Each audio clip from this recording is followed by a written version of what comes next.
We're on. Oh boy.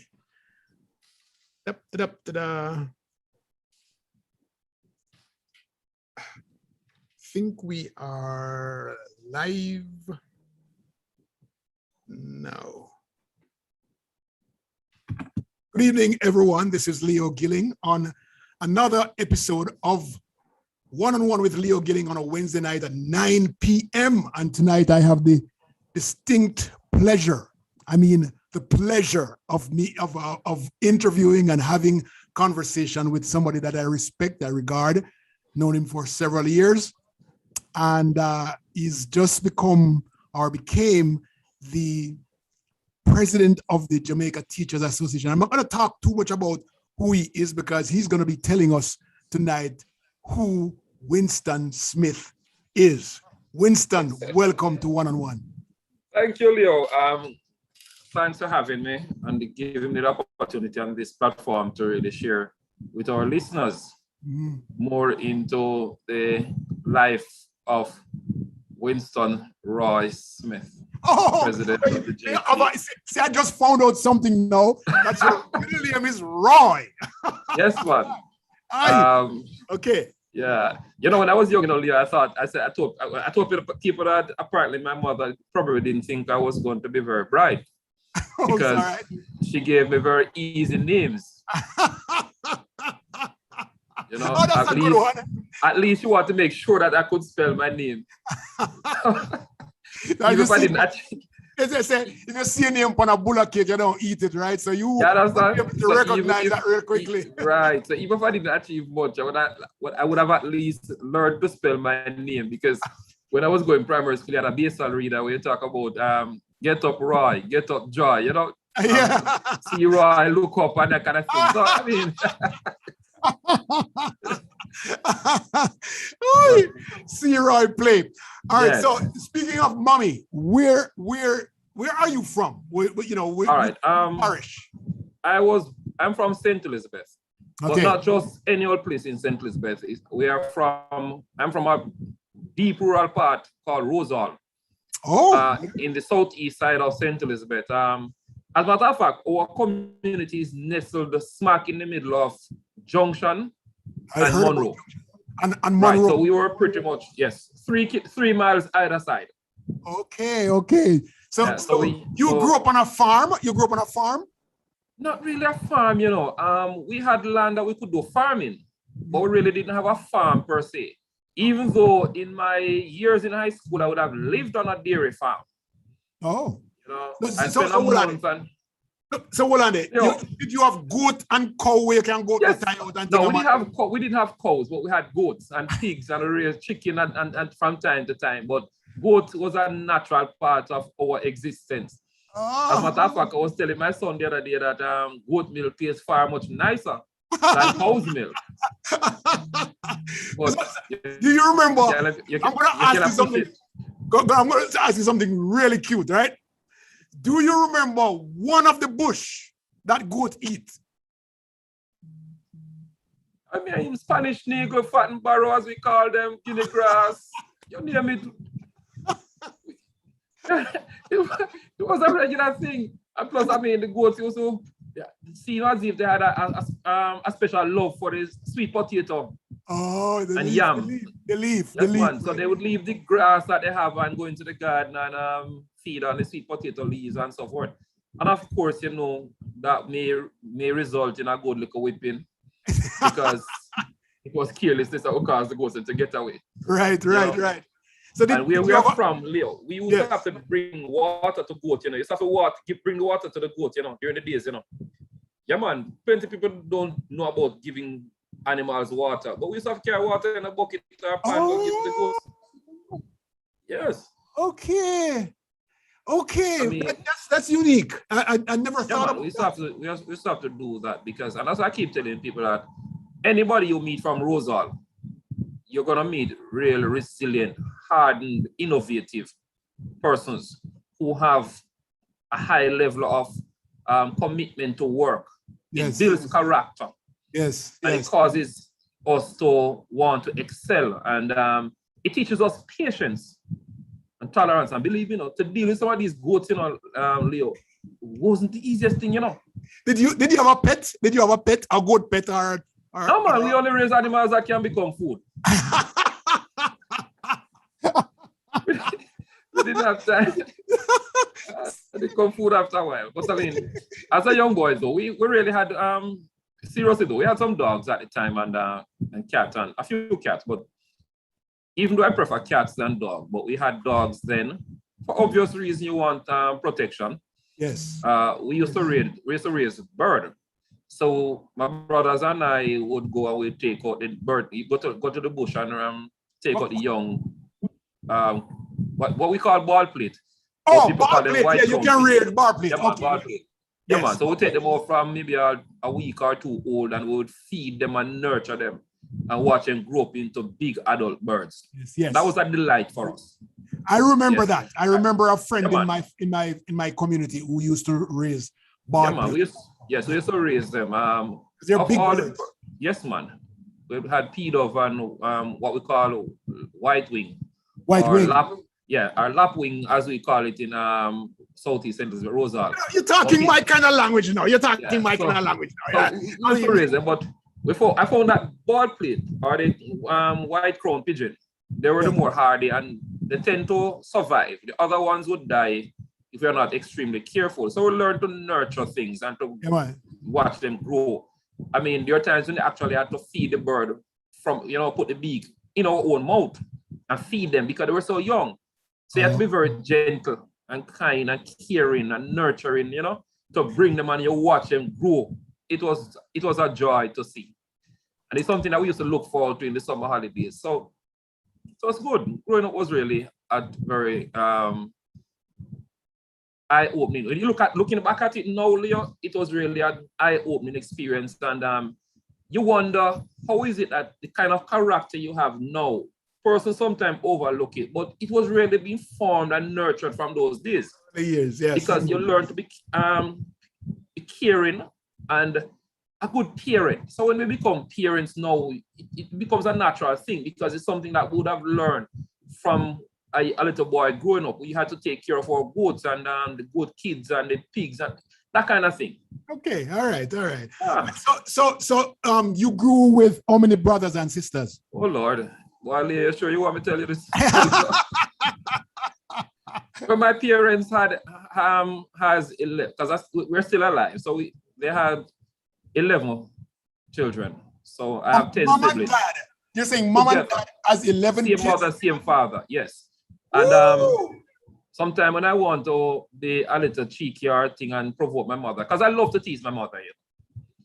Believe me, I really delight in teasing mama and troubling her from time to time. It's fun. It's fun. Especially yes, man. Even as an adult now, if I see my mother now, you'd not believe how much I would provoke her and tease her and all sort of thing and so forth.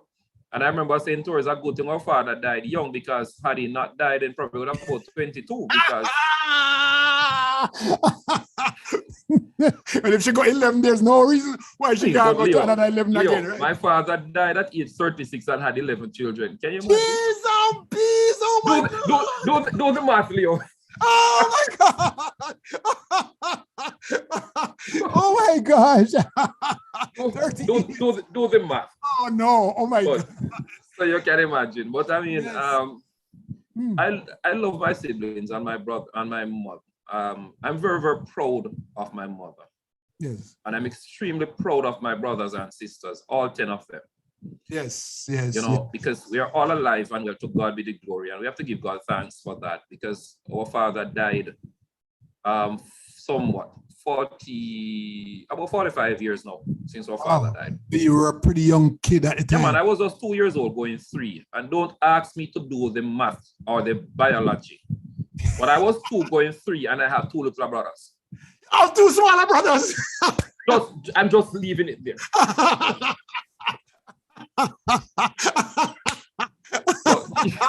Don't ask me to work it out mathematically or biologically.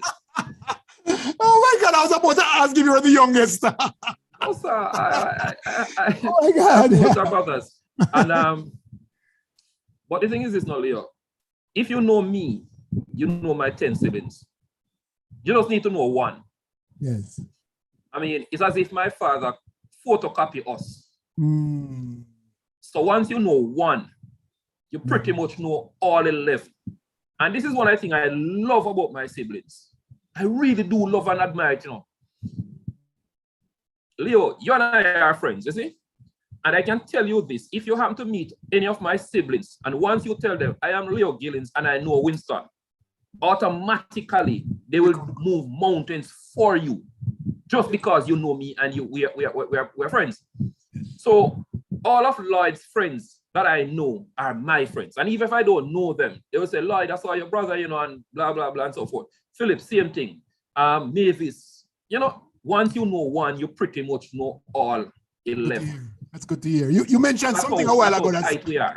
You mentioned something a while ago that many people don't do because they still fear their parents, right? But I found a lot of pleasure in sitting down and talking to my mom and asking her the difficult questions, the questions that I didn't understand, the things that I see or saw that you know just didn't make any sense, and I need clarification. That's the kind of conversation that you have with your mom. Yeah, man. And the thing is this, Leo, I have a special bond with in my mind, I think I have a special bond with Mama more than my siblings because I live the longest at home with her. I stay the longest with her. Not because I wanted to, but pretty much I just couldn't pass my exams to go to high school.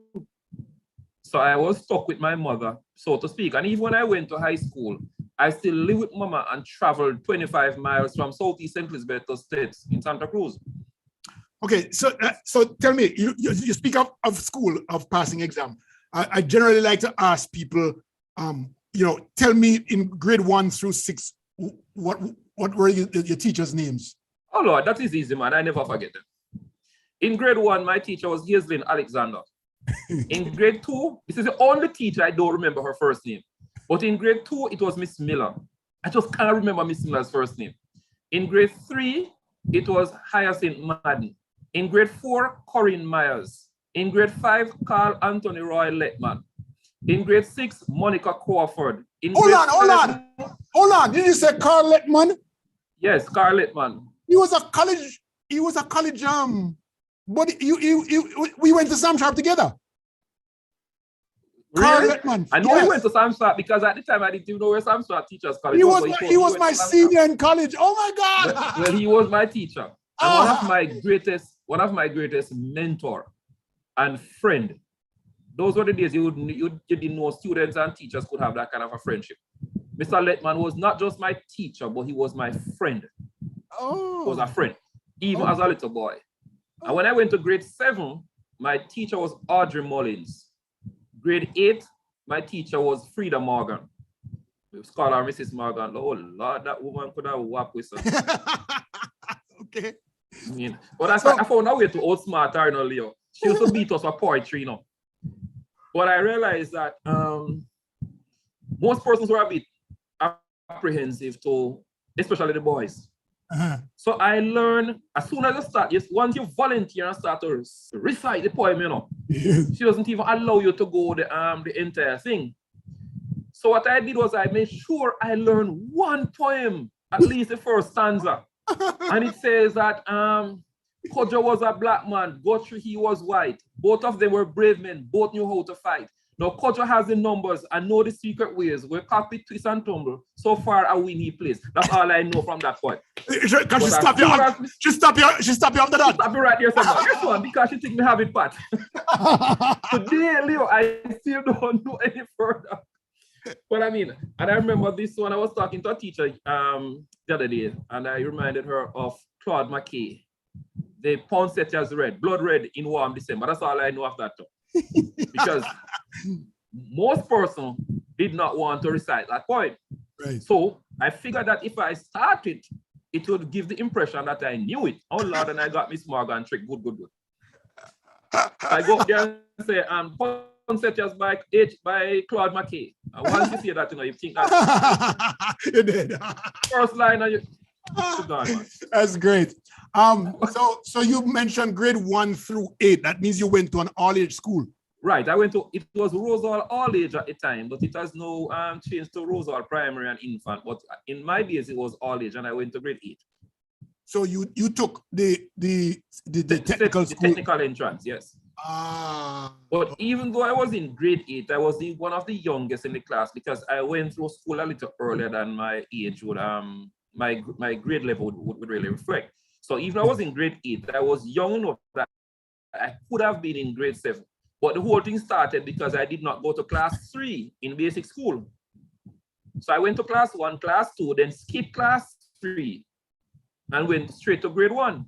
Oh. So I was pretty much 1 year ahead of my time. Ahead of your time. Okay, okay. Yeah, because you see, you have to understand, Leo, it couldn't allow the sibling behind you to catch you up. Yes, yes. So my little brother was coming so fast behind me, so to put a gap in between us, to space us out pretty much. So I know about primary school now. Tell me about when you went to Stets. Tell me about Stets. So I went to Stets. Experience like? I went to Stets in 1988, Hurricane Gilbert year. Man, I was excited about Gilbert, yes. My form teacher in grade 8 was Miss McLean. In grade 9, it was Mr. Smalling. Grade 10, Miss Smith. Grade 11, it was Mr. Henry, Clement Henry. So I remember all my teachers, most of my teachers, you know. And my principal was the great Shaka, Samuel Watson. Of course, we call him Shaka. And as typical boys, we had a nickname for almost all our teachers, ranging from Cyclops, Zygos Poor, Miss Boss, you know, Rami. My agriculture teacher, we used to call him Rami behind his back because everything is or Piggy. So we had name for everybody, man. So when you left there and you went to which college now? No man, when I finished high school, I came to Kingston because it was a natural progression. Oh, you went to Kingston. Leave primary school, high school, Kingston. Well, okay. So what was the purpose of going to Kingston? Help me here. Why did you move? Remember, nothing was academically speaking. There wasn't anything in St Elizabeth in our neck of the woods. If you stayed there, you really had to just go back into farming. Right. So my bigger brothers, Lloyd and Philip and my bigger siblings, because sometimes we keep talking about brothers, but really and truly, I have 4 sisters, and they're very integral. They played a very integral role in who we are today. And oftentimes people tend to talk of my brothers, but I really have 4 very, very hardworking, loving, kind sisters. In Mavis, who is the oldest girl and second of the tribe. And I like to call them tribe because, it's a tribe of Benjamin, the tribe of this. So I call it the tribe of Pernell and Blossom. So Mavis is a second of the tribe, and she's a nurse. And she along with Lloyd and Philip, were in Kingston, and they, as soon as they finish high school, we would simply come to Kingston, and you would lodge with them, no matter how small the place is. And sometimes I tell people, there's a gentleman that sing a song that say, you don't know my story, you only know my song. But Leo, I kid you not, there was a point in time 4 of us lived in a studio apartment in Mona. 4 of us, right? And we juggle and make things happen. But one thing though, we were never, Lloyd and Philip and Mavis would never allow us to fall by the wayside, especially Lloyd. And when I said at conference that I dedicate my presidency to Lloyd, persons wouldn't even understand the magnitude of respect I have for him. And it's not that I don't value my other siblings, but to me, Lloyd stands as the pinnacle and vanguard of whatever our family has become. Because he is the first. And when our father died, Lloyd was in 4th form, going 5th form in Monroe. Had he failed out of school, Leo, I believe that we probably would have all collapsed. But even though he was undergoing the pressure of treating with the death of his father, he maintained focus and did very well in O levels. I think he had 7 or 8 O levels, and was able to hold that door open of academic success so that his 10 siblings would come through. And one of the things I really love about my family is that Lloyd would have gone through But when Mavis came through, Mavis didn't walk away. Mavis helped Lloyd to hold the door open. When Philip came through, Philip and Lloyd and Mavis, all of them held on to the door and allowed everybody. And as soon as one goes through, the other keep adding. And we would stay pretty much right there until all 11 entered through the gates of academic achievement. And when I tell you, having gone to Kingston, I started, as a matter of fact, when I left Sets in 9, my graduation was June 28, 1992 from Sets. And by the time I reached into Kingston early July, my bigger brother, Clinton, they had already lined up a little job at Lane Supermarket in Halfway Tree. Okay. For me to work as a summer job. I started working in July and I would have stayed there for the entire summer. But then I wasn't sure if I'd done well in my CXCs. So I was a bit apprehensive to go to State to collect the results. And I really didn't want to go and, nervous and thing until a teacher from the school who knew my brother, Clinton, called him and said, why your brother not come and collect his result? He did okay, Of course, that time, I was very excited, so I run and collect them. So I worked at Lane Supermarket from July 1992 until December, under the supervision of Miss Daly, who was a manager, Miss, oh Lord, I keep forgetting her name, this brown lady. Her name slipped me, but you have Miss Daly, who was a manager, and 2 other supervisors, and they really treated me well. Okay. So Clinton had gotten me that job at the supermarket. And while I was there, I remember sitting in the baggage compartment one day, and a student from a particular school, I won't call the name of the school, but a very prominent high school in St Andrew. They came in from school the day, and I took their things and put it up, and the young lady had a gray and white Trapper Keeper. In those days, the in thing was Trapper Keeper folders. What is, I don't know what a Trapper Keeper is. It's a type of folder, Leo. It was a name brand folder. It's like how back in the early days, you have a Jansport bag, and everybody wants Jansport. Okay. Yeah, man. If you don't have a Trapper Keeper folder, you're not saying nothing. It was a symbol of wealth. Back in the days, have a Trapper Keeper folder, man. And I'll never forget it, It's a nice little Trapper Keeper folder with 3 little kittens on the front. But the girl, I had the folder and I put it up and the folder fell to the ground and her test paper. She had a test paper in the folder and it fell out. It was a test on cell biology. Now, I've always been a very good biology student. When I took it out, the child failed the thing, miserable. So I looked at the paper and started to point out, I said, but this is a simple test, please. So I took a pencil that I had in there, I started to write, put in some of the correction. While it was nothing, because I take the girl, I don't know the girl from Adams. So when she came back, I said to her, listen, this. And I started pointing out some of the errors, and the girl looked at me and said, look at Dirty Packer boy, what you know? Oh my God. Oh. Yeah, and for the first time working at the supermarket, I felt insulted. And it really spoke to the innermost part of who I am. And it really affected me, because here am I. At the time, I did 6 CXC subjects, I had gotten 4. And not just any 4 subjects, 4 sciences. And with English, I didn't pass mathematics at the time. And here is it, in my mind, a brilliant science student like me, to be referred to as a little dirty packer boy. It rubbed me hard. And I went home and my bigger brother, Clayton, well, he called himself Clayton, but I know him as Clayton all my days of my life, so I don't know how he become Clayton. I keep telling him if he's Clayton, then I'm Winton.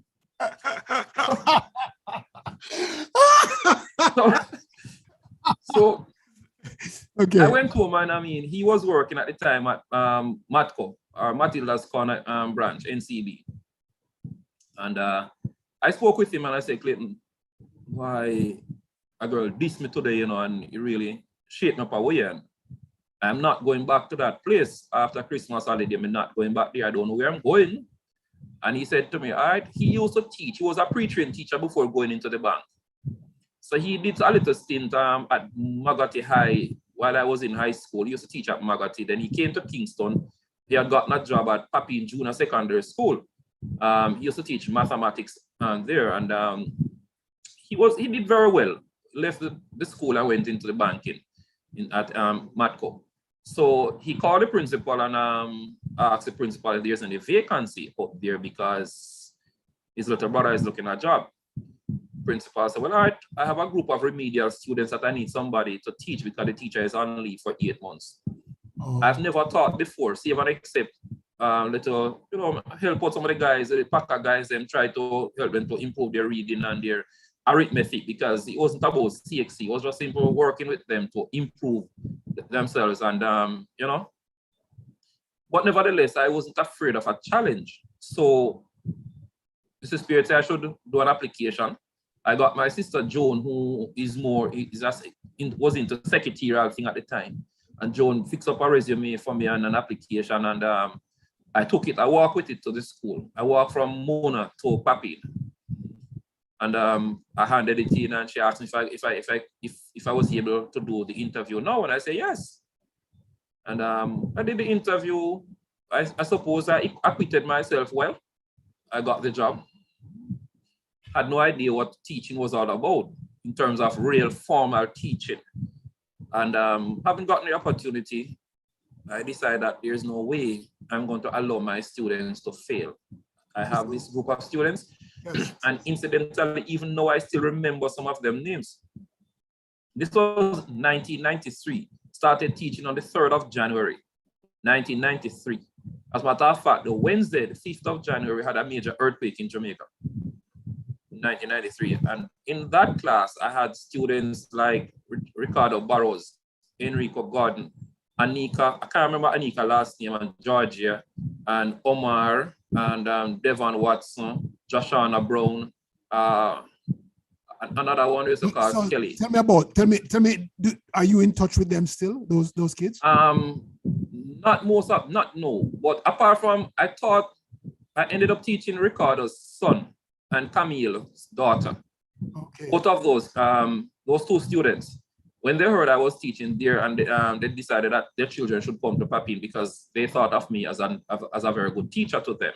Okay. And they insisted that their children should be in my class.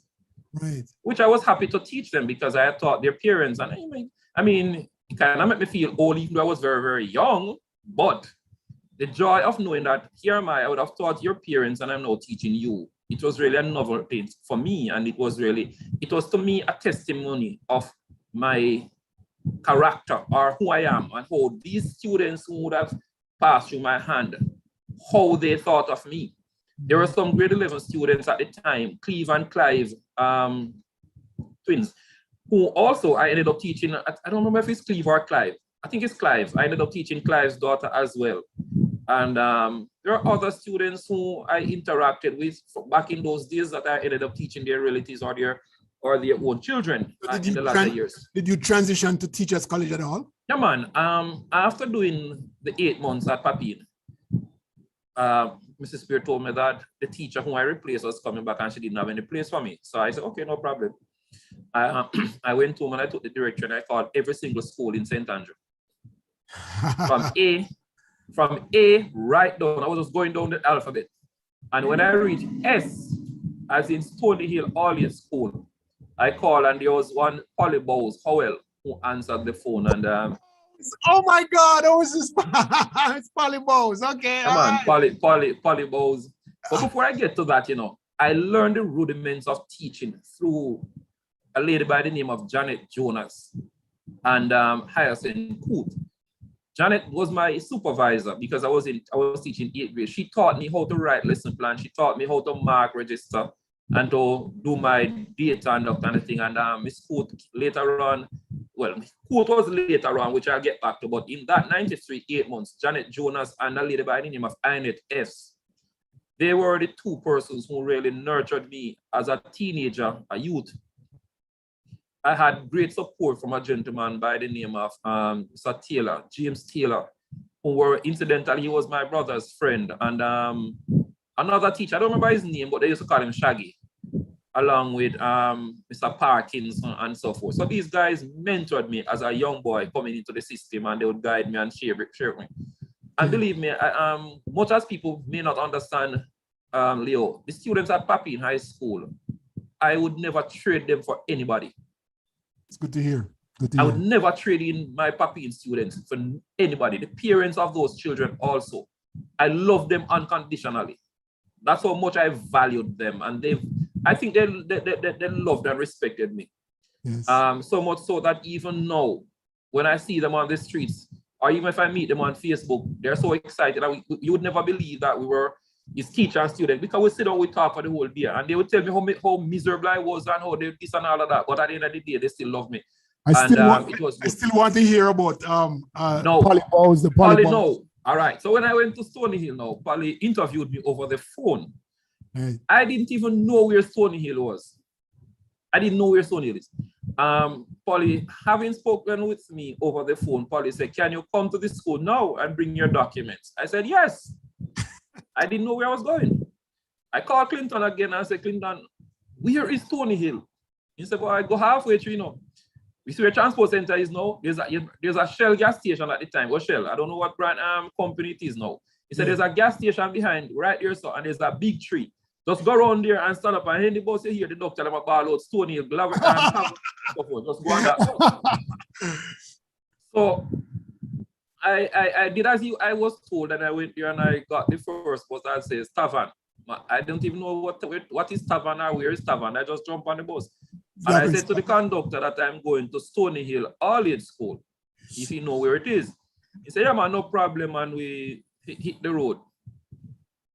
We reach the square. He said, "Yo, youth, you stop this, It's a Rockstone. I stop and I don't know where I'm going. So where is the school? Him someone just walk around, so like you're going on the road, man. I ask people if they had school, and they will tell you which are there. So I did as I was told, and I went there, and lo and behold, the principal was in the office, and we did another round of interview.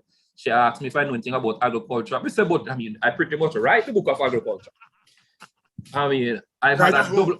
Yeah, man, because I did agriculture at States, I got I got a grade 1 in double award agriculture. As a matter of fact, I was captain of the agricultural science quiz team. Yes. Co-captain, because my friend Malachi also captained the team too. So we're co-captains of the agricultural science quiz team. I did very well in agriculture, man. So I remember, Leo, we were doing agriculture as a youth, in Southeast St Elizabeth, Yes. I had my own garden. I planted my own watermelon, cucumber, tomato, corn, sweet pepper, hot pepper, callaloo, sweet cassava, bitter cassava. We know the distinction between them. I don't even have to look at the tube by itself. Just by touch it, looking at the leaf, I can tell you the distinction between them. I knew the whole works. My bigger brother Clinton is also in agriculture. He was a farm manager at Dial Coffee Company. So agriculture was a part of who I am. So I convinced Dr. Polly that I am the man for the job, and she accepted me right then and there. And that was when my teaching competence took a different turn, because I got full support of Polly, Dr. Polly. And of course, I used to laugh. We used to mock her behind her back, because Polly used to come to staff meeting and say, "Teachers, I'm saddened." And that is how she started to tell us when things were not going right. Myself and Sylvia, it was a gang of 5 of us. Sylvia, Mr. Williams, the PE teacher, Miss Gordon, I think she was, along with Eileen and Eric and so forth. We were like a group, young teachers. Incidentally, Sylvia is a principal now too, like myself. And Eric is the principal up there now. Eileen I believe still works there and so forth. But we're there, and we entered into this whole thing about agriculture. I took the agriculture thing to a different dimension, man. And you had a half an acre land or something like that. About more than a half an acre, man. It's about. So you planted it out? Yes, man. When I went there, Leo, we had a small plot, a small area that was relatively easy to operate, but the rest was guinea grass and hillside, and I chopped down the entire hillside, man. I had 2 farm hands working with me, and then we got some support from Peace Corps. Clean up the entire hillside, and I planted strawberry, pak choy, cabbage, callaloo, tomato, coffee, banana. I even taught the students how mini-set technology, how to utilize, to do mini-set farming and that kind of thing. And if you go to the school now, you have some coconut trees that are there bearing fruit. I planted them. I set up a poultry house up there. We started a rabbit project. We did so well that we used to supply. Were you selling it? Yes, man. We sold the things to the community and the market. We used to supply the restaurants in Stony Hill with vegetable, carrot and everything, man. I mean, what we call, if you look at it then, it's like crazy money for the school. We entered the Food and Agriculture Organization garden competition and we came second. We beat other bigger schools in agriculture. We got, at that time, we won $5,000 prize money. And this was 1994, you know, Leo. Think of $5,000 in 1994. It was, I mean, it's equivalent to maybe $500,000 now in terms of value. We took some students to Denby, and the lowest we came was third. It's pure first and second we got. We entered a lot of stuff in the Denby agriculture show competition. So we did pretty well. And I know that you're at what's the name of your school? Spring. I'm at Golden Spring now, which is further down the road. I never liked Golden Spring, you know, because they were our competitors while I was at Stony Hill. Oh, I really the question I was gonna ask you is, did you start a farm at Golden Spring? No, all right. We will get to that, man. All right. But so when I was there, no, Dr. Polly in June came to me and he said, no, it was I think about January thereabout.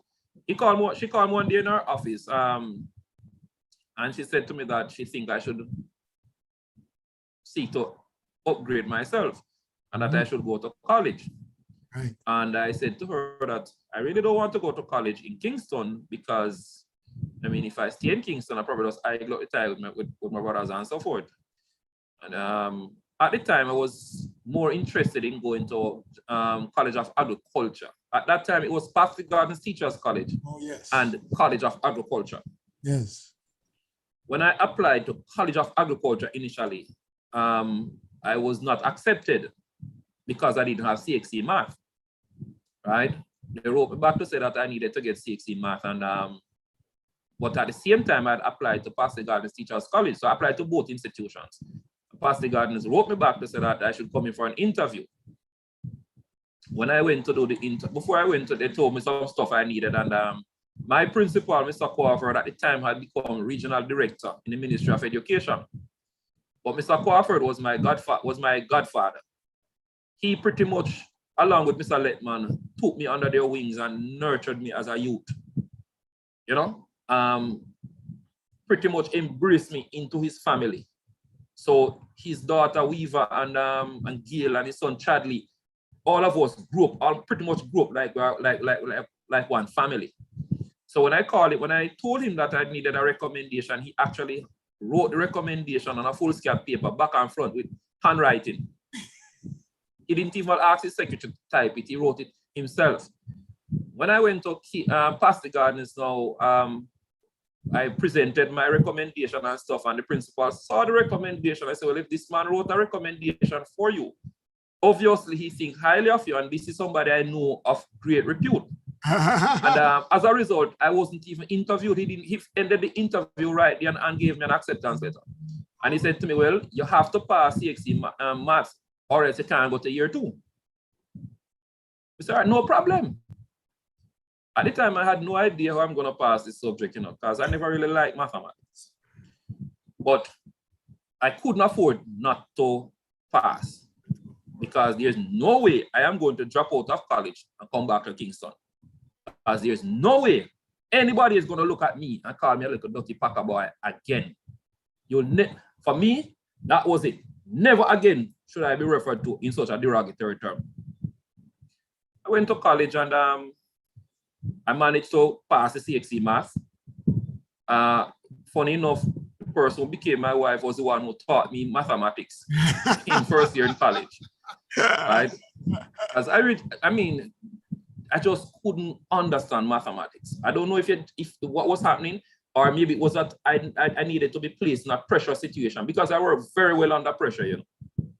Even to this day, I work extremely well under pressure. I will have an assignment to do and we'll wait until 1 o'clock, 2 tomorrow morning, I get up and I just need to write the 5,000 word essay from start to finish. I'm going to get a B or a A for it. Because when I'm under pressure, that's when my creative juice or my brain really kicks in. And I kid you not, Leo, I did one assignment in my entire academic life way in advance, and I end up failing the thing because I got 0. I did it and forget that I didn't hand it in. Oh my gosh. Did it early, you know. I got the assignment, I went home, did it the same time, and I forget all about it. Never submitted it at all, I got 0. Oh my gosh. But if I wait until, and people say, I'm not a last minute. Well, I am one of those kind of person that when you put me under pressure, that's when you get the best out of me. Because I have this attitude that nobody must have the upper hand of me if I can help it. And the more you throw negative vibes at me, is the more I harness that negative energy, convert it to positive energy, and make it into productivity. So you showed me who you are from you were a little boy. You went to primary school with me. You went to high school. You went to college. You taught, pre-trained. And now, how does this all transform into being the Jamaica Teachers Association, the president of the Jamaica Teachers Association? All right. After 97, so I went to college 94, left college 97, came back to Kingston. Mrs. Spirit again, I don't know what she saw in me, but obviously she saw something great or something good. Because while I was in college doing my teaching practice, Mrs. Spirit got in touch with my brother and told Clayton to tell me that there are some vacancies in the area of science at the school, and she heard that because apparently Clayton told her I was doing science, that I should apply because there are vacancies here. And so I sent in an application. I also applied at Teachfield to teach up there, and Mr. Taxa, who was the principal, then accepted me to teach integrated science to 7 and 8. I did my teaching practice at Teachfield, both in second year and third year, and I did very well. I did very, very well on teaching practice. I got A from my internal assessment and B+ from the externals in third year, and in first year I got A straight. So I was very good at teaching because I really love teaching. I do enjoy it, and I put my all in it. I totally immersed myself into the job. So Mrs. Spirit told me to apply. I applied, and I didn't think I didn't thought at the time that she would have interviewed me again, but she interviewed me again, and I'm like, why are you interviewing me? I work with you already. But I guess it's a part of the process. Maybe she didn't want me to think I was entitled, or maybe she wanted me to know that you must earn this thing. Nevertheless, I went and I did my interview, being pretty confident because, having been interviewed by them as a pre-trained teacher, now coming back from college, please, interview should be a breeze. I got the job and I started teaching integrated science at Papine. Within a year or two after, most of the teachers from the department left the profession. Because like it is now, when teachers are struggling financially, back in those days was the same thing. And that is why my thing is, Leo, I am wondering how much the society value education. Because the more things change, is the more they remain the same. Back in 1999, we had a mass exodus of teachers from the profession because the pay was not enough for the teacher to survive. So the entire department, save myself and a teacher by the name of Tanya Robertson. I think she's now Tanya Robertson Lou, and is now a principal like myself. But Tanya and I, or Tanya as she called herself, were the only 2 teachers left in the department. And I said to Tanya that, listen, one of us going to have to be the head of this department, and I came here and I saw you, so therefore you should be the head. And she said to me, no, Smithy, you have leadership skills more than me. So I think you should be, plus I don't know how long I'm going to stay here either. So in 1999, 2 years after leaving college, I was now acting as head of science department at Papine School. I had no idea, Leo, I kid you not. But Mrs. Pierre came to me and said, well, somebody have to lead the department. He said, well, all right. And you don't say me, so might as well I go ahead with it. And we thought about now recruiting teachers to come, and I remember two of my classmates from Pasley, I reached out to them and to say, listen, come on, there's another teacher who was another guy from the agriculture side named Patrick Johnson, who came on board. We were all batchmates, so to speak. And so we became the core of the science department. And as time progresses, more guys from Passley came on board, and Mr. Williams and Mr. Jones and so forth. And we came on board and we started to build the whole science department. While being there, I did this course at UE, extramural at the time. Well, no, I started at extramural, but I really finished at IMP with it. A management study, a certificate in management studies. Funny enough, my teacher then, who was like a mother, this lady was just an awesome woman, Audrey Sewell. She taught me industrial relations and human resource management. And Leo, the minute I got into the industrial relations, I was hooked. I don't know if it was her teacher's teaching style or her maternal instinct or what it was about her, but she had me hooked on industrial relations. And I decided I'm going to pursue this thing. So I gave some time in between having completed the certificate. Most of my friends went on straight from the same group. They went on to UE. I never had the money. By that time, I had gotten married and I had a son, Raman, and myself. I was more focusing on ensuring that Raman get the best possible education that I could afford. So I put going to further studies on hold to make sure that Raman was grounded solid in in academics. Carol at the time was teaching mathematics because she's a mathematics guru, believe me. Leo, if my wife, if Carol Smith teaches you mathematics and you fail, it is impossible for you to pass. I want to get into your mindset in being JTA. No man, I'm getting there. So nobody wanted to take up this thing called the contact teacher at Papine. Because at that time, Papine was 2 schools in one. Yellow shift, blue shift. Right? And nobody wanted to be contact teacher. And I remember going to a staff development workshop. And I said to the principal, if nobody wants to be the contact teacher, I'll do it. Because at that time, I had done my certificate in management studies and I learned human resource management, industrial relations. I mean, I did econ and those other stuff, but the 2 areas was human resource management. You learn how to interact with people. And I learned industrial relations. And I mean, I studied the code of regulation from front to back several times and so forth. So it was really something that I gravitated to. So I became the contact teacher now at Papine, so, for the JTA, because I became a JTA member in 1997 when I went to work. Having become the contact teacher, there was some stuff that was happening, and I didn't feel as if I was really feeling the JTA back then. But I was still a member and I wouldn't give up my membership. I was even asked to join the National Union of Democratic Teachers, NUDT at the time, and I rejected it. I said, no, I'm sticking with the JTA.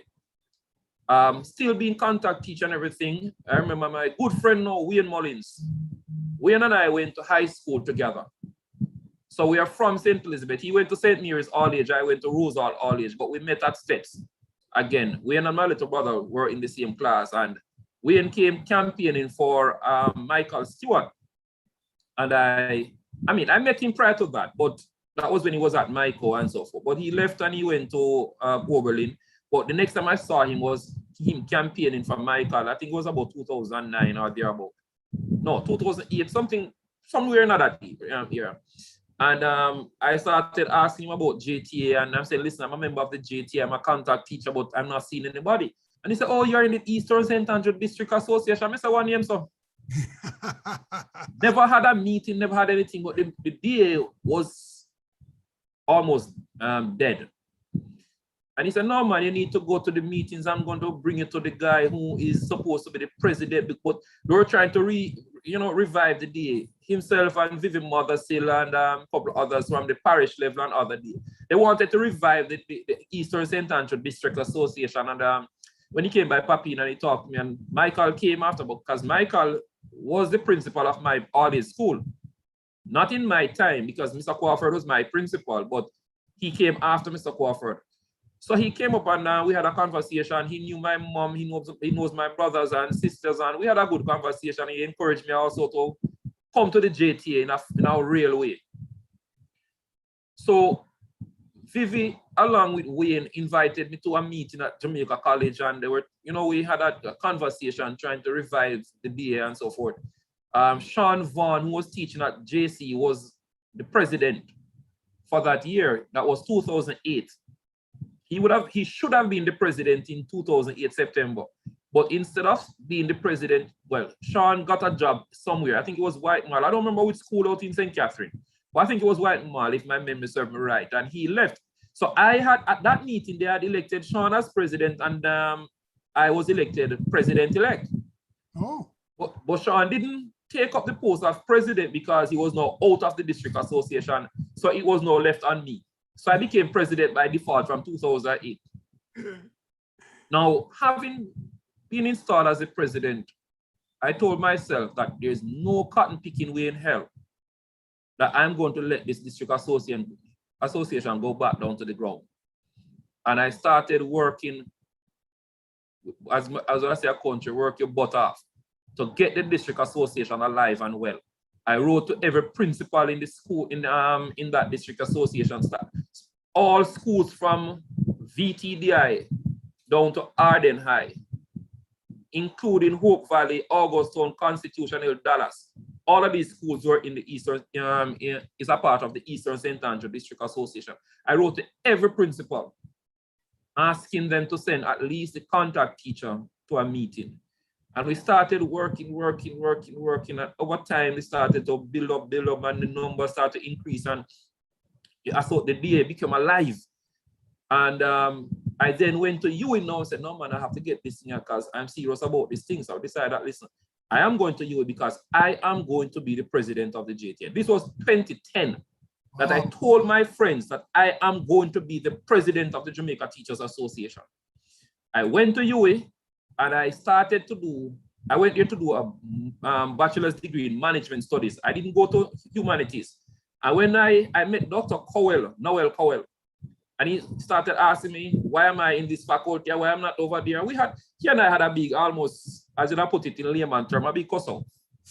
I said, the man that comes stress me for me. I remember saying to him one day, I asked him if he's a teacher, because some of these people just go sixth form and go college and come back and talk about them a lecture and just a mar pit to them.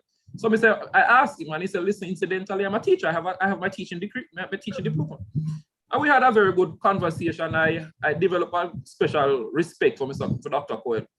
And I remember one day I was in his office and he asked me, said, why, really and truly, Smith, why are you doing this thing? And I said, sir, I am going to be the president of the Jamaica Teachers Association. And in order for me to be an effective president, I need to learn all that is necessary to help me to be a good president. So therefore, I want to do industrial relations. And I said, what else do I need to do? I said industrial relations and human resource management because I would have already done those in the certificate course.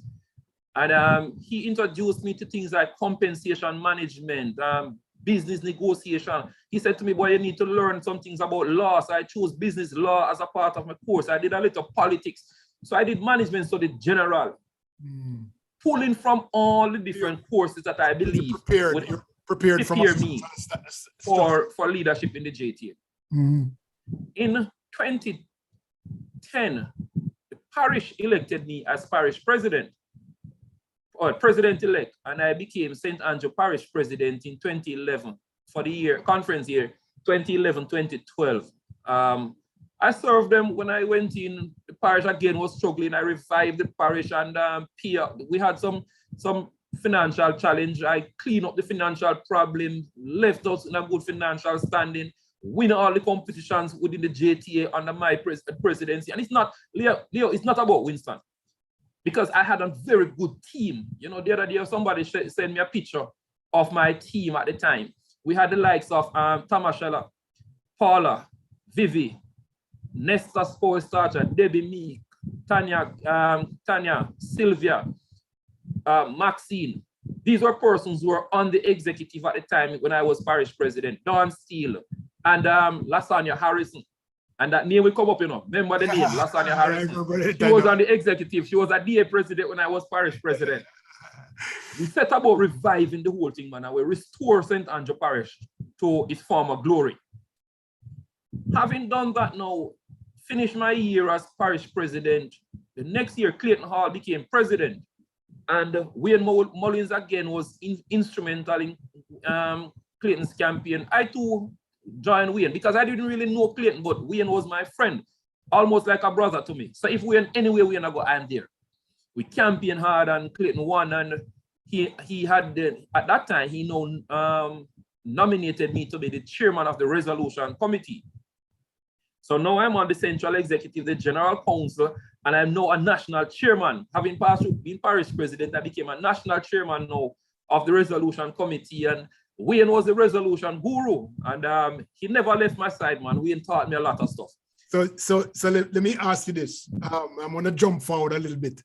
The year when you decide to jump in, well, the last year, it would be 2019, 2020. You jumped in, right? Yeah.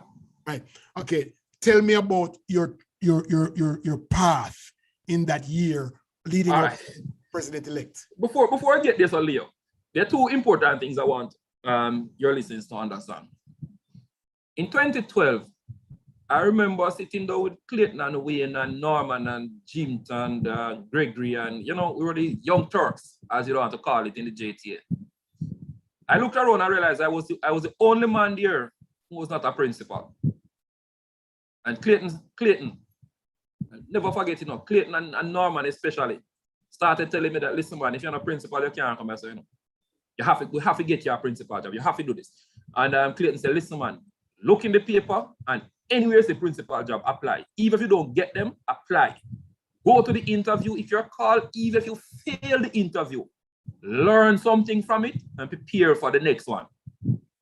So those guys mentored me at that time, and I applied for principal post and I got the job as principal at Constitution Hill. When I did that interview, I said to the board that I intend to spend 3 years. And I'm hoping that the board will allow me that time, because in 3 years' time, I am going to run for the post of president of the Jamaica Teachers Association.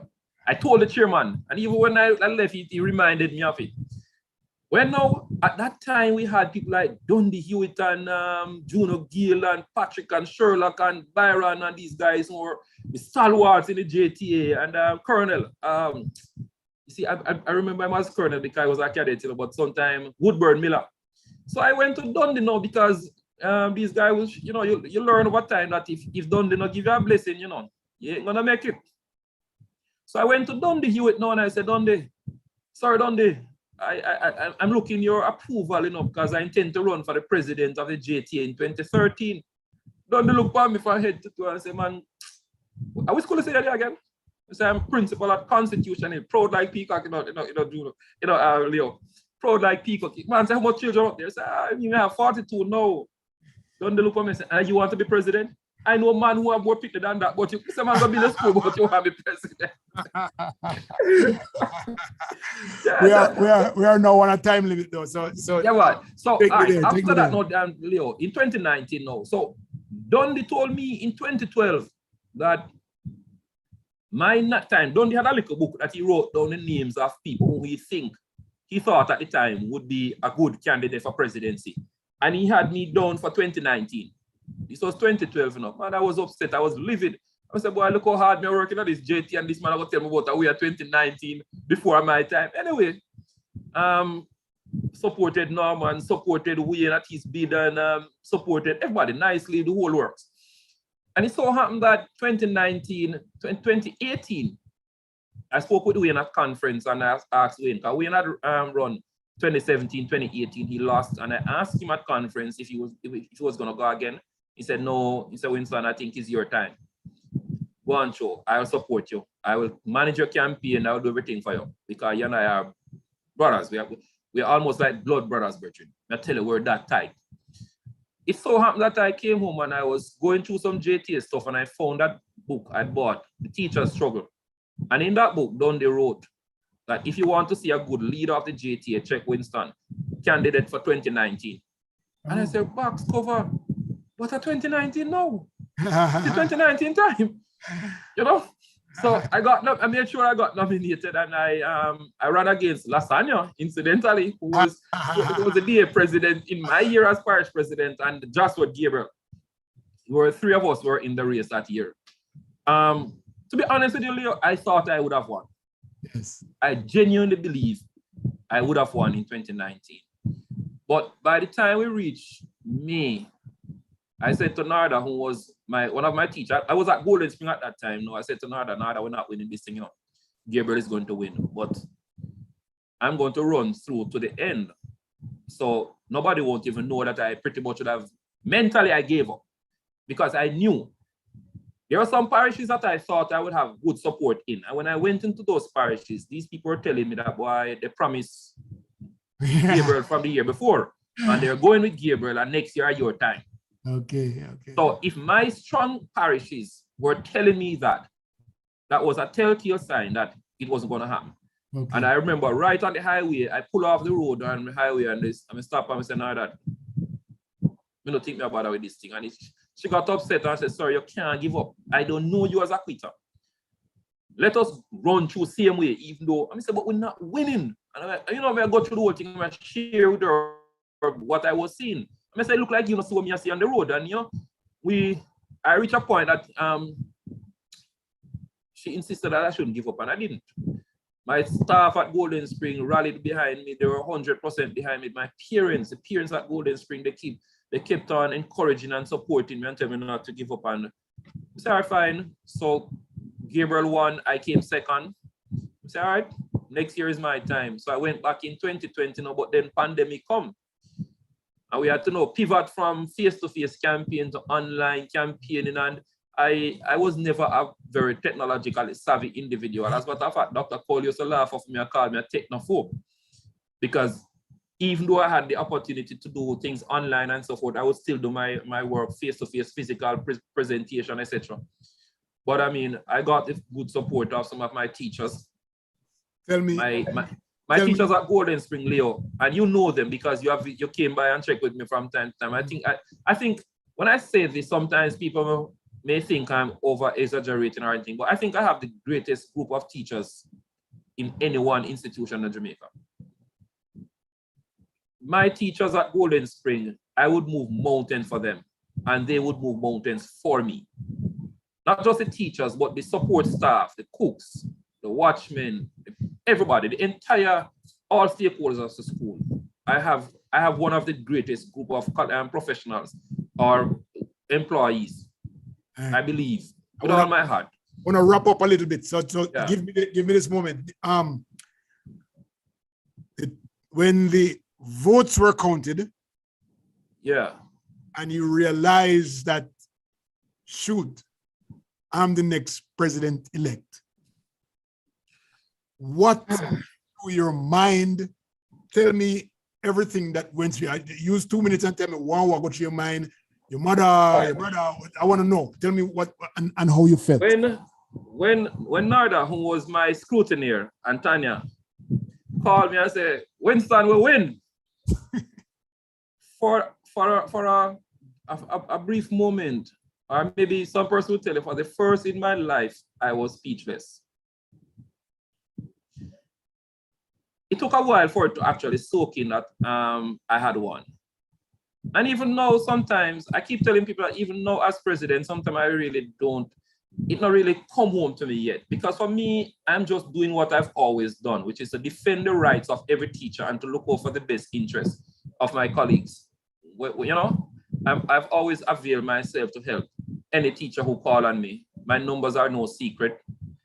Both of my phones, one that I have from the JTA as well as my personal phone. But at that time, Leo, it struck me that I have a hard job to do because of what is happening in education now. I have been the president now, I would have accomplished a lot of firsts. First president to campaign in a full pandemic. First president through the for online voting. First president Well, this one I love to talk about, you know. I go to the presidency with less vote this time around than I did when I came second. But it's because, you know, voting was curtailed based off people being afraid to go out to actually vote physically, and the whole online thing was new, and you know, nevertheless, I came out victorious. I secured 74% of the votes, and which said to me that the teachers had confidence in me. And for others, people may look at the glamour and the glitter that they perceive to be a part of the JTA, being the president. At no point in time did I look at glamour or glitter or what are the perks, for the few perks that is there. I've always maintained the significance and the mammoth task that lies ahead of me as president. So one hard question now. Teachers, you mentioned earlier, are not getting their due in terms of salaries. Yeah. And I know that there is some talk about teachers going back to the table. Is this your year? Is this the year that they're going back to the table? And yes. What are you going to do with them? This is a negotiating year, Leo. Really and truly Gabriel should have been the one who would have done at least start the negotiation in a real way. And by now, if it wasn't finished, then I would be the one who would take it up. But it so happened that based on how things turn out, I'm the one who now have to basically commence the negotiation. And I give thanks for the training I would have benefited from at UE in terms of my own preparation. I know what the teachers need. What's your promise? What's your promise? No, the promise I made to my teachers was, once you elect Winston, you're electing a positive change in the JTA. So I didn't promise anybody no pie in the sky, because I don't like to make promises I can't deliver on. I promised my teachers that if you should elect me, part of the thing that I'll seek to do is to train and develop the teachers of Jamaica, so that we become preventative rather than prescriptive in terms of the level of grievance in the workplace.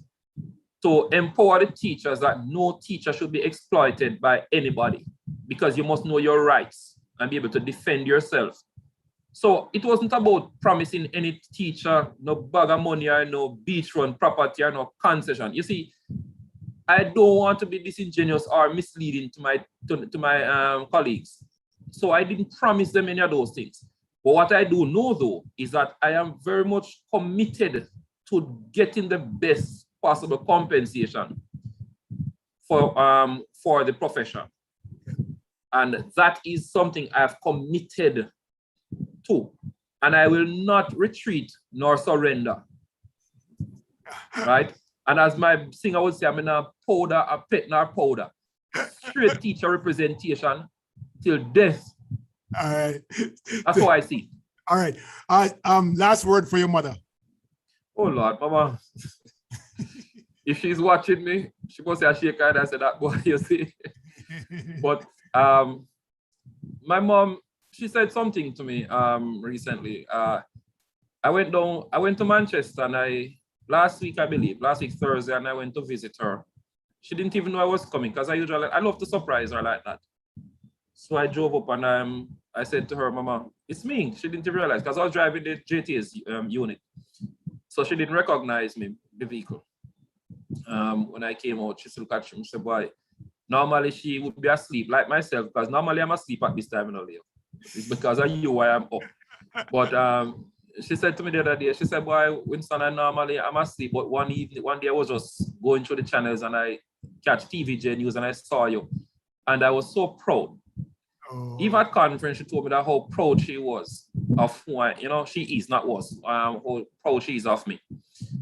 And Leo, I have accomplished one of the big targets, the most significant target I would have set as a youngster. I've always wanted to make my mother proud of who I am. And Mama being proud of me and saying it to me directly. She said, Winston, I've always been proud of you, because you have accomplished so much. And even though it would seem as if the path for you was more difficult than your brothers and sisters, but you have made it. But this has taken her to a different level. And it makes me feel good. Okay. My children are very proud of who I am, and my family, not just my children, everybody. They're proud of what I've accomplished because they know how hard I would have worked towards being the president. I've dedicated a lot of my time, and I thank my family, my wife and children, who would have given up on time with me because I spent it in the field, working for the JTA, working for the teachers of Jamaica, and today, as a president, I am now able to, show the fruits of my labor. And I thank the teachers wholeheartedly for entrusting this very important position in my hands. A little boy from Rosal, Red Dirt Rosal, that many had scoffed at when I was a youngster growing up. Persons told me, Leo, when I was a little boy, I couldn't pass my exam, that I am going to be the croft and the black sheep in the family because my siblings have done very well academically. But the stone that the builders reject have become the chief cornerstone. And for that, I give God the glory because it's not about Winston. Had it been for me alone, I probably would have made it. But it just so happened that every step of my life's journey, God had placed in my path, real hardcore people who encouraged and supported me. Starting from Rosal School, Mr. Leitman, Mrs. Crawford, Mr. Crawford. I went to State Yard, Miss McLean, Mr. Smalling, Mr. Henry, Mr. Bennett, Mr. Dunkley. I went to Case, or Pastigal / Case, I had Mr. Everall Owens, Mr. Brissett, and these guys, Winston Jones, and so forth, Mrs. Lofters. I went to Huey. I went to Michael after for a little while to finish up. And you had Dr. Royce Graham, Miss Judith Wilson, Dr. Matthews, Miss Beverly, I don't remember Bev last name, but Mr. Bender, Dr. Packer. These guys were all, Miss Simmons, they all played a critical part. I went to Huey. I had the likes of Dr. Powell, Dr. Daniels, Dr. Thompson, Dr. Reynolds, Dr. Ruth Bowen, all of these guys, lecturers and so forth.